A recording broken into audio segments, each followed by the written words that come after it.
So for example, if you're hosting family style, which I really love, I want to make sure that I have enough space in the middle of the table to add the dishes that I'm laying out. You don't want to have a tablescape where you have so many candles and so many florals that you can't actually lay down your serving plate. So think about the style of hosting and make sure that the decor you're creating to go with this actually works. Hello and welcome to the Ideal Home Show YouTube channel. I'm Louise Gookie. Now, don't forget to hit that subscribe button and notification bell. This channel is your space for smarter, more thoughtful living, from the food on your plate to the vibe in your home.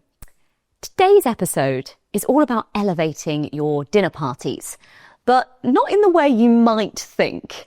It's not just about 5-star food or perfect wine pairing. It's about crafting an atmosphere your guests will remember long after the last bite. Michelle Marbie Davies is the founder of Marbie's Kitchen, a brand that blends luxury event design with authentic, soulful hosting. She's here to teach us the art of hosting with intention and to unlock what she calls the 5 senses of hospitality. So, in this episode, Michelle walks us through simple yet powerful ways to create an unforgettable dining experience. From the scent of citrus in the air to the texture of velvet ribbons on the table, it's all about how your space feels, not just how it looks. Whether you're hosting a birthday, a book club, or just a cozy night with friends, this conversation will inspire you to transform your space into something special. So go and pour yourself a glass, light a candle, and let's talk about the magic of meaningful hosting. Hey guys, I'm Michelle Marbie Davies, and if you're new to me, just imagine if Oprah and Martha Stewart had a baby. I would basically be the end result because I love all things hosting and entertaining, dinner parties, rich conversations, and elevating your home. Now, if you want to be in your hosting era and you feel a little bit stressed when it comes to how to put together an amazing dinner party, I've got a few tips that are going to help you out. Now, a little hack that I love to use is thinking about the 5 senses when it comes to hosting dinner parties. So essentially, what are people going to see?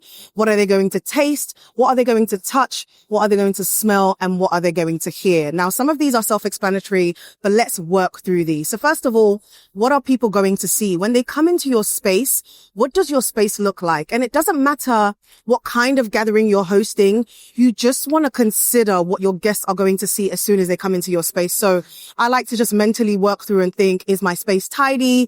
Those coat closets, especially in the winter, you want to make sure you create enough space for your guests to actually hang their stuff up. You're going to go in to your bathrooms, to utility rooms, and just make sure you freshen up the space.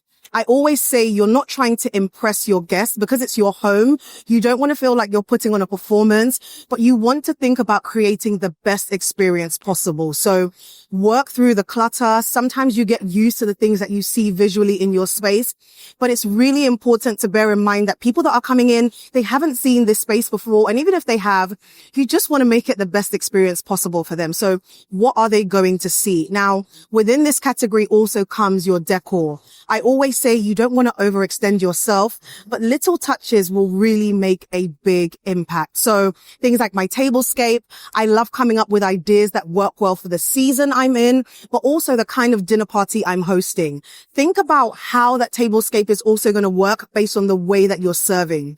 So for example, if you're hosting family style, which I really love, I want to make sure that I have enough space in the middle of the table to add the dishes that I'm laying out. You don't want to have a tablescape where you have so many candles and so many florals that you can't actually lay down your serving plate. So think about the style of hosting and make sure that the decor you're creating to go with this actually works. Now, after this, you want to also think about what people are going to smell.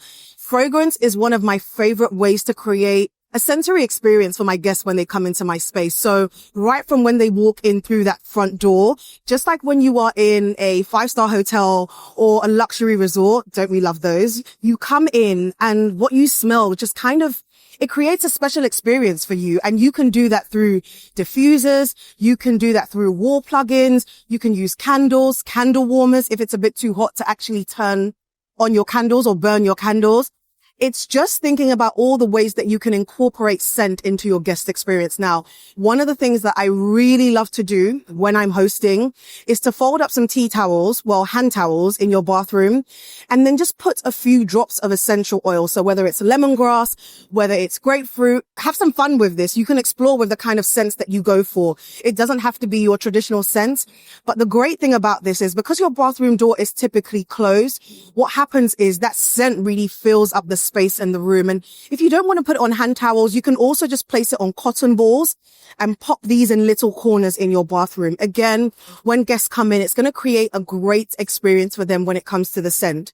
Now, another great hack for this is, especially if you have an open plan space, you want to have an electronic diffuser going. I love these because they look great visually, but they also create an amazing sensory experience. Now, if you have an open plan space, you want to be mindful of the fact that you're likely going to be cooking in the same space that you're hosting. And of course, it's great to have the smells of whatever you're cooking. For example, if it's bolognese and it's been going low and slow for several hours, that's fantastic.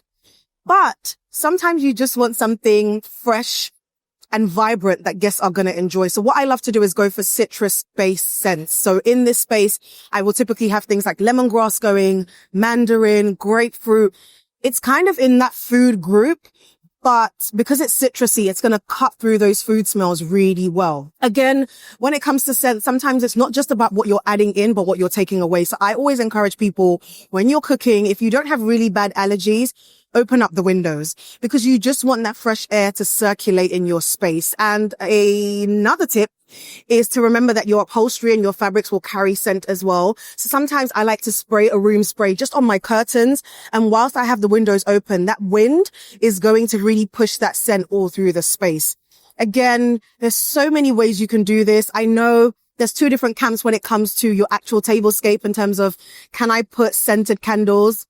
I say it's up to you. If you enjoy it, if you think it works for your space, then go ahead and do so. But pick something that's slightly milder. You don't want it to kind of overpower the space. But all in all, you want to make sure you're considering what your guests are going to smell when they come into your space. And just before we move on, the tip that I think sometimes we often forget is the places that people might open. If your guests feel really comfortable and they're going to open your cupboards, maybe pop some solid perfume blocks in there. And when it comes to your bins, especially because during the night, you might not get a chance to run down and take the bins out, pop some scented oils in there, essential oils. You can add something like Zoflora in there, just at the base of your bin. And it's a pleasant surprise once you open the bin doors and when your guests do that, because sometimes your guests want to help you out during the night. The next tip is to think about what people are going to touch. And again, this is all about incorporating a sensory experience for the people that are going to be in your space. So when it comes to my tablescapes, I often like to think about having stationery. You can print this at home. You can print it somewhere really nice if you're having an event or a special occasion, a special birthday.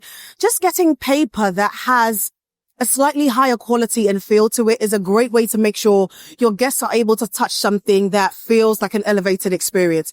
You can also do this through napkins. So the napkins that you choose to use, some ribbons. I love the whole vibe of people adding, bows when it comes to their candles, or bows when it comes to the place cards that you have on the table. If they're velvet ribbon, for example, this is a great way to make sure that your guests have something to touch. People who are kind of tactile, they're going to touch and they're going to feel, and it will be something that they can remember and enjoy all throughout the night. Now, the next thing to think about is, what are people going to taste? This is pretty self-explanatory. You just want to make sure that the food that you're serving tastes great all across the board. A great hack for me when it comes to this is making sure I'm cooking the food the day before or several hours ahead, just to make sure if there's any hiccups, I can fix it where possible. And I always say, on the side of caution. You can't take away salt, but you can add more if you need it. Just little things that will help you to make sure the food tastes great across the board. And I also love to keep it simple. Don't overwhelm yourself when it comes to the food that people are going to eat.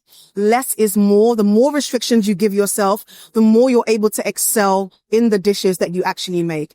Now, the final tip, which I think sometimes we overlook so often, is what are people going to hear? I love having music playing low and slow in the background. A portable portable speaker is a great option for this. But the main thing is to make sure that people aren't having to shout over you or over each other when they're talking. So keep that music nice and mellow. Create a playlist ahead of time if you can, and use it as your signature playlist for all your dinner parties. But you kind of want to set the vibe, especially because you kind of get the same when you go into a nice resort or a nice hotel. So always remember to work through the 5 senses when it comes to what people are going to experience in your space when you are hosting dinner parties or gatherings. But above all, remember, it's about creating special memories with the people that you love and the people that you're inviting into your space. Thank you guys so much for watching. I'm Michelle Marbie Davies, and I'll see you next time. Bye. Hosting isn't about being perfect, it's about being present. And today, Michelle Marbie Davis reminded us that the most memorable gatherings engage all the senses, from the warm flicker of a citrus-scented candle to the gentle rhythm of a mellow playlist. It's the little details that shape how we feel and how welcome our guests do too. So if you're feeling inspired to elevate your next dinner party, remember Michelle's golden advice. Keep the food simple, the space intentional, and the energy heartfelt. Hosting is less about impressing and more about connecting. We'll link Michelle's brand, Marbie's Kitchen, and her favourite hosting tips down below in the description. So be sure to check that out if you're ready to bring a little extra beauty and meaning into your gatherings. As always, if you've loved this episode, hit the like button and subscribe, and share it with your fellow hosts, foodies, and home lovers. Thank you so much for spending time with us here at the Ideal Home Show YouTube channel, where we help you live, host, and create a little more beautifully every day.